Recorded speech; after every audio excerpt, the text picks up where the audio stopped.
menjual dulang. Penat beratur tapi bergaya. Permata sekolah kejayaan dijulang. Hebat bertutur itulah saya. Assalamualaikum warahmatullahi wabarakatuh dan salam sejahtera.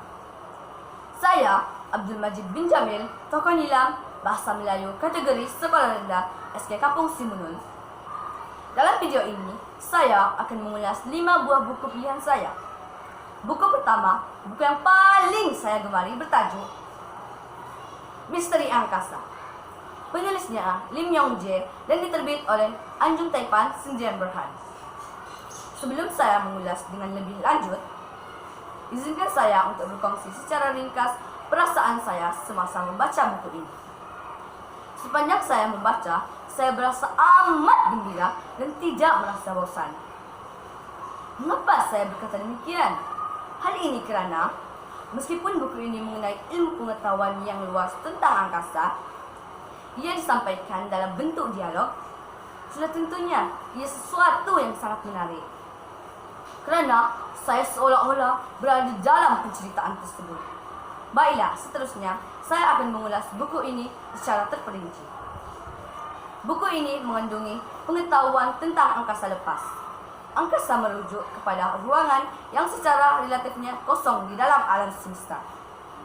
Selain itu, melalui pembacaan buku ini juga, saya amat teruja apabila mengetahui terdapat 8 planet di dalam sistem Suria. Antaranya, Utarid, Zuhra, Bumi, Marikh, Mushtari, Zuhal, Uranus, dan Neptun. Utarid merupakan planet yang paling hampir dengan matahari, yaitu sejauh 57,9 juta kilometer. Manakala planet yang paling tinggi gas ialah planet Zuhra. Sangat hebat ciptaan Tuhan.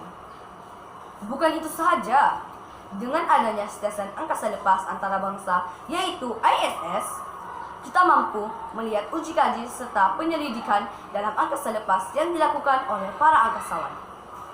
Pada pendapat saya, jika diberi peluang untuk berada di stesen tersebut, sudah tentu saya tidak akan melepaskan peluang keemasan tersebut. Kerana jauh perjalanan, luas pemandangan. Buku yang kedua ialah Kisah Ketabahan Ibu Para Nabi yang ditulis oleh Rohana Embong. Buku ini mengandungi 43 muka surat. Kisah yang pertama ialah tentang Ibu Nabi Ismail. Walaupun dia ditinggalkan bersama anaknya oleh suaminya, tetapi dia tetap tabah menerima ujian Allah. Kerana dia tahu setiap sesuatu yang diperintahkan oleh Allah tentu mempunyai hikmah di sebaliknya. Kisah yang kedua ialah tentang ibu Nabi Musa yang bernama Yukabid. Yukabid hampir tidak percaya dengan apa yang berlaku ke atas dirinya. Tetapi dia yakin semua itu adalah disebabkan rahmat Allah. Kisah ketiga ialah ibu Nabi Isa, yaitu Maryam. Maryam juga dikenali sebagai Maryam si perawan. Gelaran ini dimulakan kerana dia mengandung anaknya tanpa suami. Mengandung anak tanpa suami merupakan ujian terbesar bagi Maryam. Kisah yang terakhir ialah ibu Nabi Muhammad, yaitu Aminah binti Wahab. Ibu mulia ini telah dilahirkan dalam golongan kabilah Arab yang mulia dan berkedudukan pada pertengahan abad ke-6 Masihi. Daripada buku ini, saya dapat mendalami bahawa setiap yang berlaku dalam kehidupan pasti ada hikmahnya. Buku yang ketiga pula bertajuk Bayang-Bayang Keldai yang ditulis oleh Aneka dan diterbit oleh Aneka Publication. Buku ini menceritakan tentang 2 orang pengembara yang berebut dan akhirnya bergaduh untuk berteduh di bawah bayang-bayang keldai. Mereka berdua pada mulanya berbincang tentang siapa yang sepatutnya duduk di bawah bayang-bayang keldai. Namun malangnya, kerja itu lari ketika melihat tuannya bergaduh.